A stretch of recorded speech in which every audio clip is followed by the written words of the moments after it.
普京背刺特朗普，美国将对俄产品施加关税和制裁。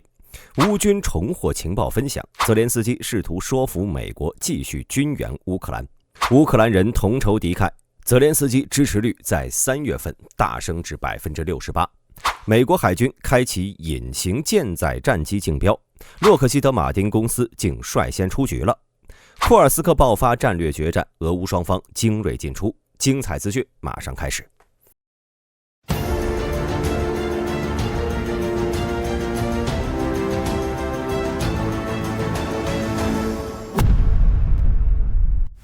根据美国国会山报的报道，3月7号，特朗普总统在社交网站上发文称，为结束乌克兰冲突，他正在考虑对俄罗斯施加更多的制裁和关税，迫使俄方回到谈判桌上。特朗普表示，鉴于俄罗斯现在在战场上的攻势不断加剧，并没有拿出想要和谈的诚意，因此决定对俄罗斯施加关税和制裁，以迫使俄罗斯停止战争，回到谈判桌上。目前，特朗普政府正在考虑对俄罗斯在银行业、关税等方面实施大规模制裁，直到实现彻底停火，并达成最终的和平解决协议。此外，特朗普还呼吁俄罗斯和乌克兰现在就应该坐到谈判桌前，不然就太晚了。但冲突双方呢，并没有做出任何回应，并且在当天夜间，俄军对乌克兰多地进行大规模空袭，狠狠地背刺了特朗普的发言。特朗普必然会做出一定的反制，不过目前详细的制裁名单还没有公布，或许不久后就会出现了。根据英国金融时报3月9号报道，乌克兰总统泽连斯基试图说服美国，以重新获得美国的情报分享和军事援助。报道称，了解沙特会谈筹备情况的官员表示，乌克兰将提议与俄罗斯就远程无人机和导弹袭击以及黑海作战行动达成部分停火，希望谈判能促使美国改变先前的决定。值得一提的是，会谈开始前，美国总统特朗普在当地时间3月9号晚向媒体宣布，美政府刚刚解除了对乌克兰暂停情报分享的决定，目前乌军又可以使用美国的情报网络与俄军进行作战，这将会极大地提升乌军前线作战能力。此外，特朗普还表示，他希望美国与乌克兰官员的会谈取得好结果。随后，美国方面此前证实，美国国务卿卢比奥将在3月10号到12号访问沙特阿拉伯，会见沙特王储兼首相穆罕默德，并且与乌克兰官员举行会谈。卢比奥此行的任务是推进特朗普结束俄乌冲突的目标。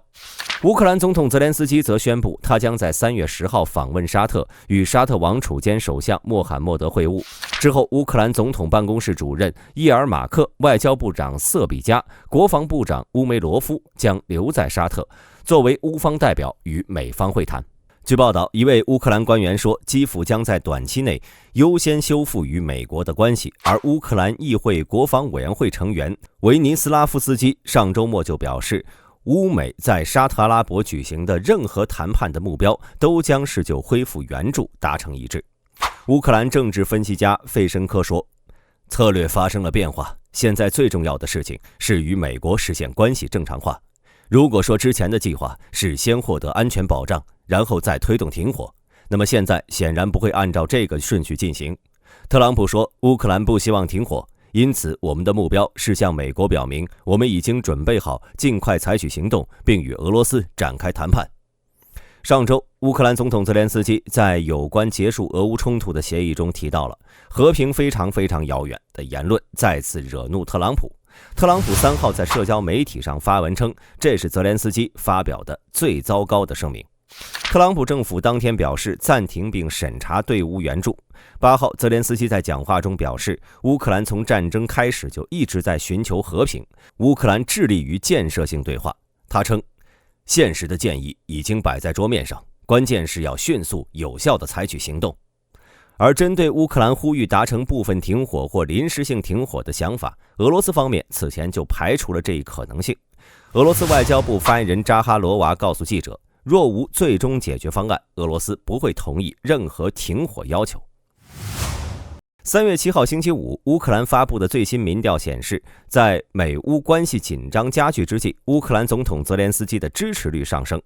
这项由基辅国际社会学研究所进行的调查发现，泽连斯基的支持率在3月初上升至 68%。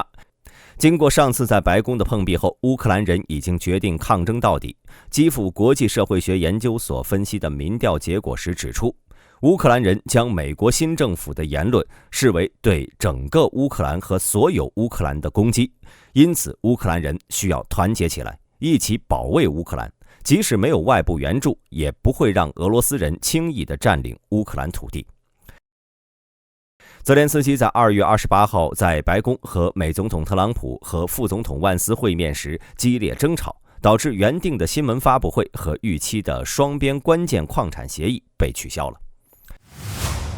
3月7号，路透社报道，根据知情人士透露，美国海军把防务工业巨头洛克希德马丁公司排除在了下一代舰载隐形战机竞标之外。美海军将采用美国波音公司和诺斯罗普格鲁曼公司的设计方案，同时将洛马公司排除在被称为 FAXX 的下一代战机竞标项目之外。这项新型战机将取代从上世纪90年代起就服役的超级大黄蜂舰载战斗机。报道称，洛马公司请路透社记者向美国海军询问情况，而美海军没有回应置评请求。据2名熟悉该项目的消息人士透露，洛马公司没达到进入下一阶段竞标的必要标准，美国海军将把合同授予其他2家竞标企业。在五角大楼对他们的设计方案进行评估后，将选定一家承包商来生产这款战机，预计该战机将在未来10年内服役。预计美海军的 FAXX 战机将具备更先进的隐身能力、更远的作战半径和续航能力，并且具有和无人机以及海军航母舰载防空系统协同作战的能力。报道称，该项目的战机采购数量、合同金额及具体时间表仍属于机密，但参考此类同类项目，比如 F-35战机项目，整个项目周期投入的资金可能达到数百亿美元的量级。目前，美国海军仍计划为其航母舰队采购270多架的 F-35C。俄罗斯军队在库尔斯克州部发动了新一轮的攻势。此前几天，俄罗斯在该地区加强了活动。根据3月8号公布的地理位置录像显示，俄罗斯军队占领了马莱亚洛克尼亚和列别捷夫卡以及定居点之间的田地。俄罗斯军事博主称，俄罗斯第34摩托化步枪旅的部队占领了马莱亚洛克尼亚，俄罗斯第51空降团的部队占领了别列捷夫卡。俄军之所以能拿下这2个村庄的原因，其实是因为乌克兰部队在此处并没有部署多少士兵，大部分的乌克兰军队已经撤离了位于卡扎奇洛克尼亚和苏扎北部的阵地，并依托那里的优势位置对俄军进行阻击。从2024年8月入侵以来，俄罗斯一直在试图通过缓慢而艰苦的推进，将乌克兰部队从库尔斯克州的突出部赶出去。俄罗斯后来在2024年10月部署了约12000名朝鲜军事人员，以协助击退入侵，但俄罗斯部队取得的进展非常缓慢。特朗普政府在3月5号暂停了美国和乌克兰的情报共享，尽管关于美国暂停的情报共享细节仍然有相互矛盾的报道。3月6号和7号，俄军加紧攻势，试图将乌军赶出库尔斯克州。据报道，乌克兰军事情报部门的一个消息来源于3月5号开始报告俄军在库尔斯克州加大进攻力度。乌克兰政府的一位消息人士在3月8号的一份声明中表示，美国情报共享的中断对乌克兰在库尔斯克州的行动影响最大。